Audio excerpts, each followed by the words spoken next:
भाव का अंतर, उसका प्रभाव का अंतर कितना बड़ा होता है। इन दो घटनाओं से आप समझें और प्रयास करें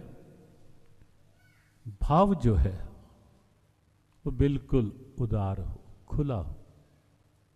भाव में ईश्वरीय भाव को साथ जोड़ लो, आप स्वयं पाएंगे जीवन का बिल्कुल आनंद ही बदल जाएगा और जीवन जीने का ढंग ही बदल जाएगा। जीवन वही होगा, कर्म भी वही होंगे, मकान भी वही होगा, प्रतिष्ठान भी वही होगा, सामान भी वही होगा, और भी जो परिवार, व्यवहार, व्यापार, रिश्तेदार, संसार, जो सब ठीक है, लेकिन भाव बदलेगा, प्रभाव बदलेगा। और भगवद गीता केवल भाव बदलने वाला ग्रंथ है। जैसे आप देखें, गाड़ी चल रही है, गाड़ी को आपने मोड़ना है, दिशा मोड़नी है, तो क्या पूरी गाड़ी उठाकर मोड़ोगे? यही तो करोगे ना कि हल्का सा स्टीयरिंग ऐसे कर दोगे, गाड़ी उस दिशा में मुड़ जाएगी। यही है या नहीं? हल्का सा स्टीयरिंग ऐसे किया, गाड़ी ने वैसा मोड़ ले लिया। या सारथी क्या करता है?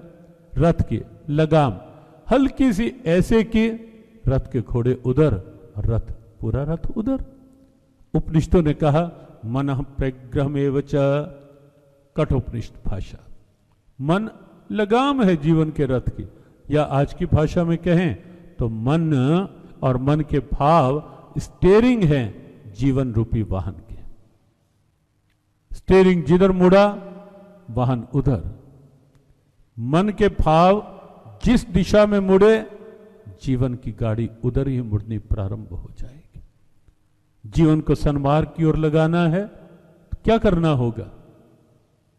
क्या घर छोड़ना होगा? क्या परिवार? कुछ नहीं। जहां है ठीक है, जब तक प्रारब्ध निश्चित है रहना चाहिए, रहो, आराम से रहो, लेकिन इस ढंग से रहो गीता के अनुसार कि पिछली प्रारब्ध हंसकर पूरी हो, सहजता से पूरी हो, और आगे नई प्रारब्ध का कोई कड़वा भार, समस्या भरा भार फिर ना मेरे ऊपर हावी हो जाए कि फिर मुझे आवागमन में वही भार लेकर के आगे जाना पड़े। ये गीता है। प्रारब्ध पूरी करनी है,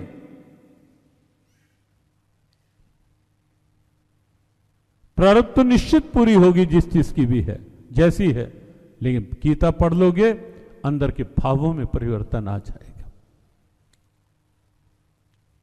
जैसे हमारे गुरुदेव कहा करते थे, किसी के घर में कोई तस्वीर लगी हुई थी, होगी कोई बॉम्बे या इधर उधर की फालतू की,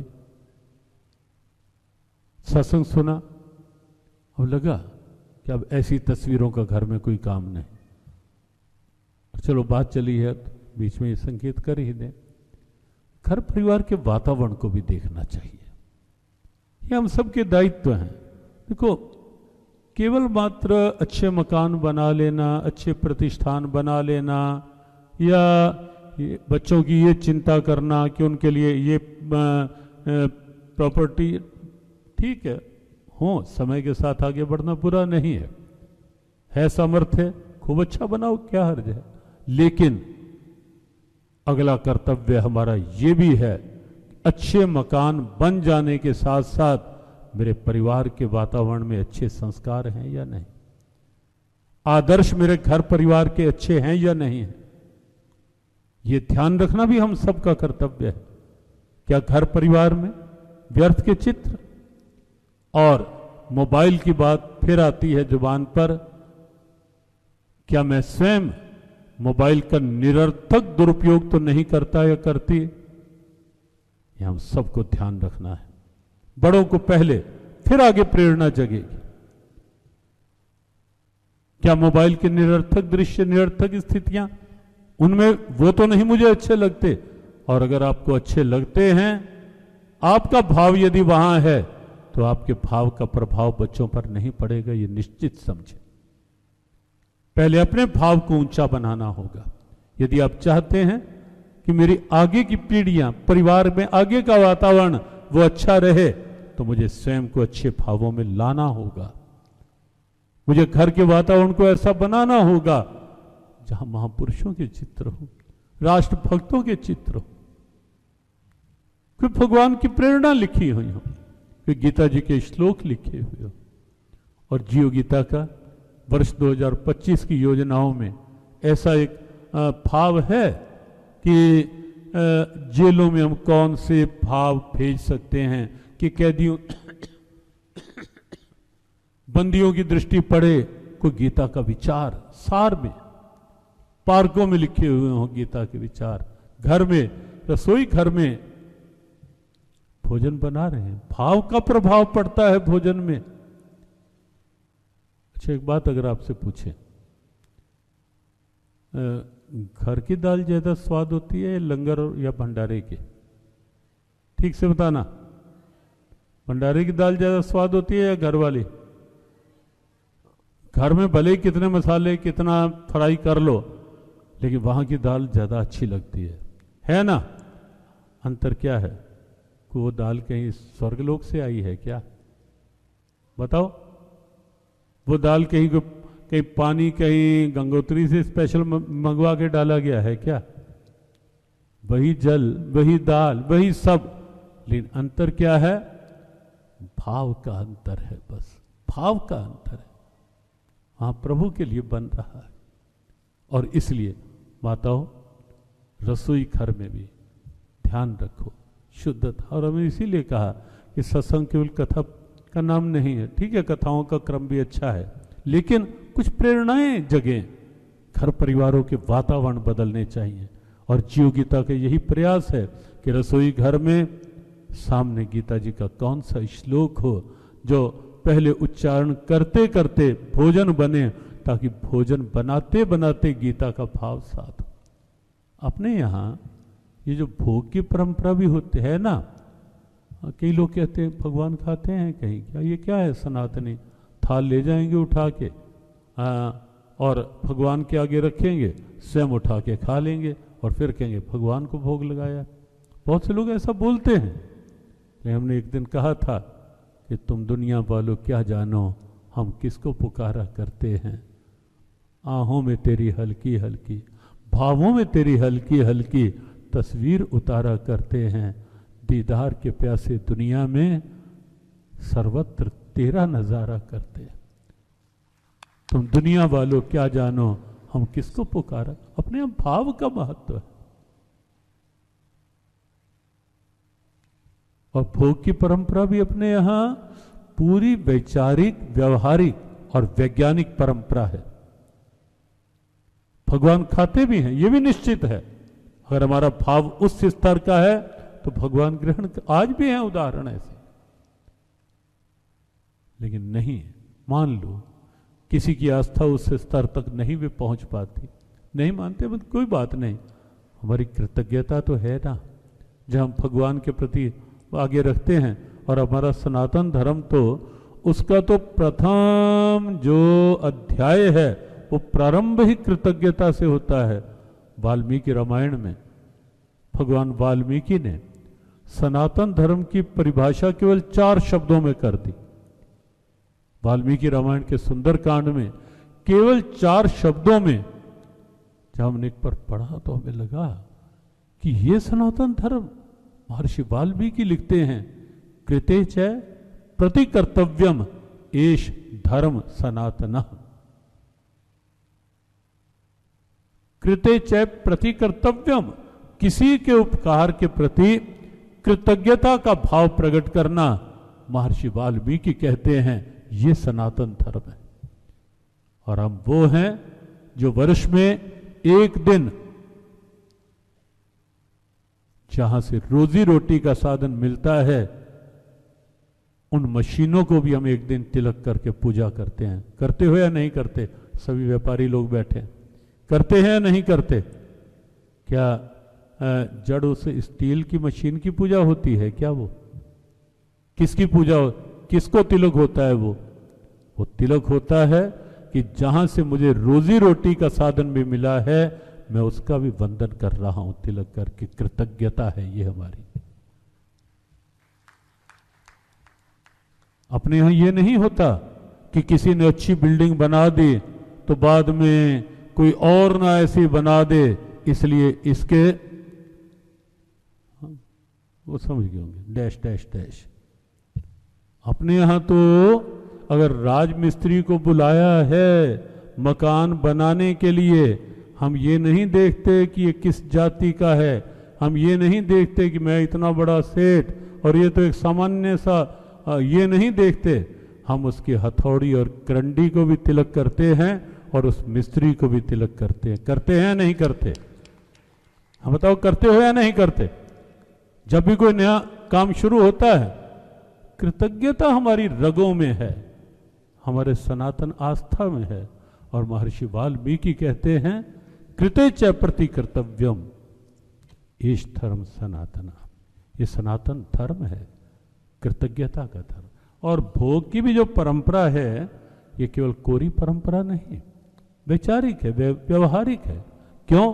क्योंकि भगवान का दिया हुआ खा रहे हैं, इसलिए पहले भगवान को अर्पण, भगवान के आगे रखकर, ये समर्पण है गीता का, भगवान के आगे रखकर फिर उसका मान करके हम स्वीकार करते हैं। जो उपनिषदों ने कहा कि तेन त्यक्तेन भुंजिता ईशावास्य उपनिषद मां गृधा कस्य स्वेधनम, अपनेपन की छाप लगाकर उपयोग नहीं करो, त्याग भाव से उपयोग करो, अर्थात जिसका है उसका मान करके उपयोग करो, जिसका दिया हुआ है। तो एक तो कृतज्ञता है। दूसरी बात है, देखो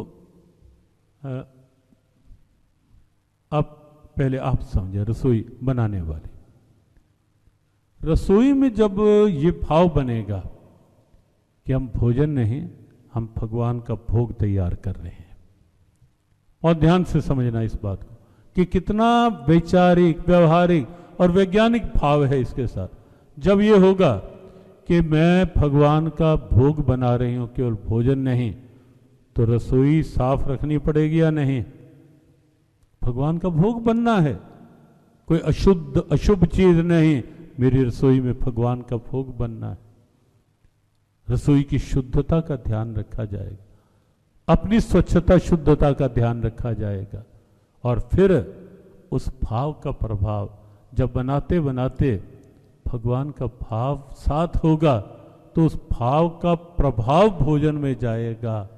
और उसके बाद जब हम उस भाव का भोजन भगवान के आगे रखेंगे, भगवत भाव साथ जुड़ेगा, और इसीलिए जब हम रखते हैं तो भोजन होता है, लेकिन जब हम उठाते हैं तब वह भोजन नहीं होता, तब वह क्या होता है? तब वो उसका प्रसाद होता है। और इसीलिए जो गीता ने कहा कि भोजन नहीं, प्रभु प्रसाद। भोजन को भोजन के रूप में नहीं ग्रहण करो, भोजन भगवान का प्रसाद है, उस रूप में स्वीकार। तो इसीलिए संकेत किया जा रहा था कि हर गृहस्थी का कर्तव्य है कि अपने घर परिवार के वातावरण को सात्विक बनाएं, घर में कोई ऐसे चित्र, ऐसी स्थितियां ना हो। गृहस्थ एक मंदिर, कई लोग कहने के तो कह देते हैं। एक व्यक्ति मिले, कहने लगे, महाराज जी हमारा तो, हमें तो लगता है कि हमारे लिए तो घर ही तीर्थ है, घर ही मंदिर है, इसलिए हम ना तो कहीं मंदिर जाते हैं ना तीर्थ जाते हैं, ना हम मंदिर जाते हैं ना तीर्थ हमारे लिए तो घर ही बस मंदिर है, घर ही तीर्थ है। हमने कहा अच्छी बात है, लेकिन कम से कम इसे बनाओ तो सही। और हमें जब पता लगा कि घर में पूरा अभक्ष्य भोजन भी चलता है और दूसरा काम भी चलता है, पीने का भी, हमने कहा ये तो अच्छा मंदिर हो गया। सभ्यता इतनी भी नहीं कि घर में ये, और बातें कई लोग तो ऐसी बनाएंगे, हमारा तो घर ही मंदिर है, बस हमारा तो घर ही तीर्थ है। अरे भाई कौन कहता है घर तीर्थ नहीं? घर तीर्थ बनाओ तो सही।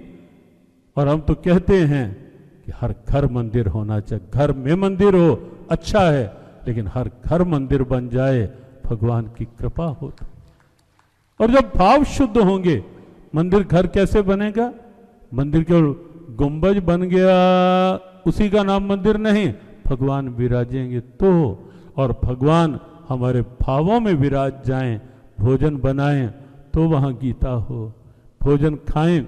और इसीलिए जीव गीता का प्रयास है, रसोई बने वहां गीता का श्लोक, भोजन कर रहे हो ड्राइंग रूम में गीता का एक श्लोक वो करके, हमने बताया था एक दिन 15वें अध्याय का 14वां श्लोक, भोजन करने से पहले 1 मिनट भगवान का ध्यान, और वह श्लोक अहम वैश्वानरो भूत्वा प्राणिनाम देहमाश्रितः प्राणापान समायुक्तः पचाम्यन्नम चतुर्विधम।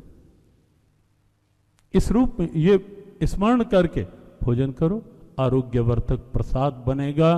गीता सक्षम ग्रंथ है और जीव गीता का ये प्रयास है कि गीता घर में हो, लेकिन केवल पूजा के लिए नहीं, हाँ पूजा भी हो। शब्दों को बहुत एक एक शब्द को ध्यान से लेना, कहीं बाद में कहो मंदिर में रखी है गीता और बाद में कहो नहीं नहीं पूजा के लिए नहीं, मंदिर से रखी है, आदर करो, सम्मान करो, लेकिन केवल पूजा का ग्रंथ नहीं है गीता का, केवल पाठ्य ग्रंथ, पाठ भी करो, लेकिन गीता हमारे भोजन के साथ जुड़े, भजन के साथ जुड़े, विश्राम में गीता भाव साथ, उठे तो गीता, जीवन बन जाए वैसा। बात चल रही थी, हाँ भूले नहीं हम, हमारा ध्यान वही है। कहाँ से चली थी बात?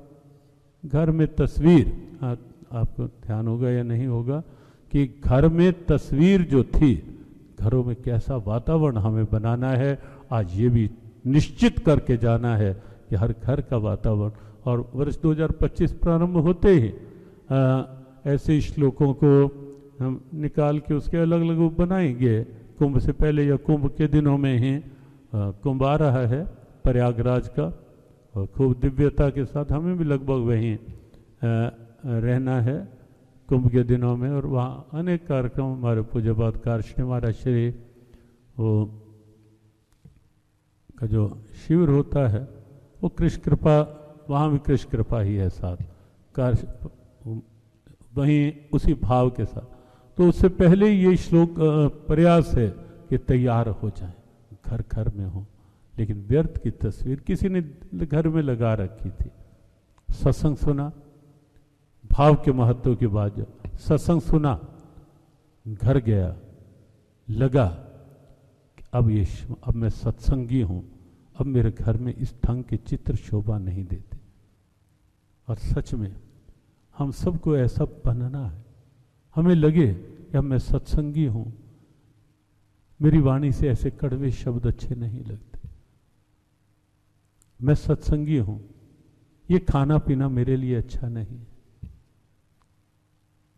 ये कड़वे नशे करना, मैं सत्संग में होके आया हूं, मैं गीता पाठ करता हूं, ये कड़वे नशे अब मेरे लिए उचित नहीं, मैं सत्संगी हूं, अब मेरे घर का वातावरण ऐसा नहीं, ऐसा होना चाहिए।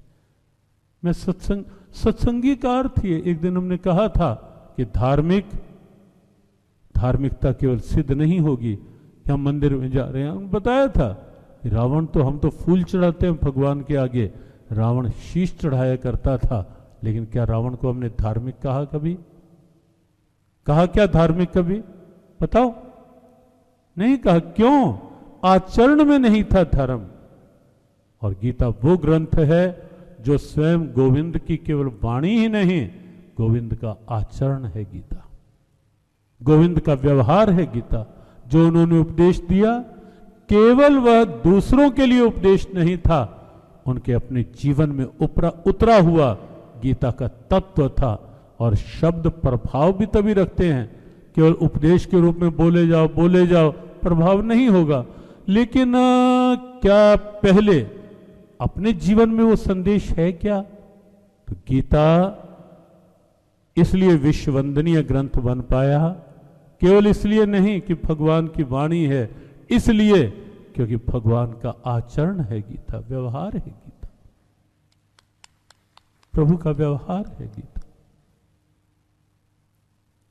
इसलिए हम सत्संगी हैं, हमें ऐसा घर का वातावरण बनाना है जहां उसकी कृपा की सुवास आए, जहां सनातन अस्मिता की सुवास आए। मुझे ऐसा मेरा घर बनाना है जहां परंपराएं हों, जहां मर्यादाएं हों। और उसी दिशा में जो व्यक्ति गया, देखा अब ये चित्र मेरे घर की शोभा नहीं, उसने खोला, कुछ किसी महापुरुष का चित्र लिया, वो चित्र निकाला जो अभद्र सा था, वो निकाला, उसकी जगह एक महापुरुष का चित्र लगा दिया। हुआ क्या, फ्रेम वही रहा, तस्वीर बदल गई। हमारे गुरुदेव कहा करते थे, सत्संग में आने से तकदीर बदल जाती है, शरीर का फ्रेम वही रहता है लेकिन भावों की तस्वीर बदल जाती है। अंदर के भावों की तस्वीर बदल देता है गीता का सत्संग।